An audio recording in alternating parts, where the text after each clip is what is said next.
In this video, I'm going to show you the ways on what you should do when you've forgotten your Llyods mobile banking login details.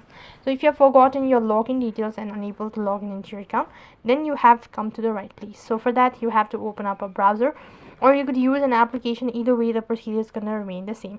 So in my case, I'm using a web browser for some security concern. When you are on the official web page, then it's going to take you to this sort of interface, and here you'll be taken to the login field where you have to provide in your user ID and then a password. If you have forgotten your password, you can go ahead and tap on forgotten your login details under it, and when you press on it, then you'll be able to see this sort of interface as what you would like to do.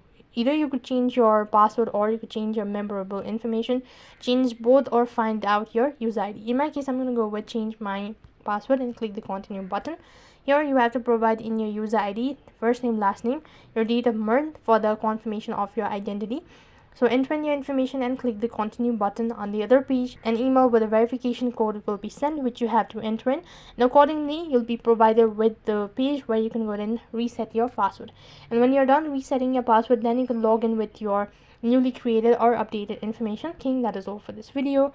I hope the video was helpful. Make sure to like, share and subscribe to our channel. Thank you for watching. See you in the next video.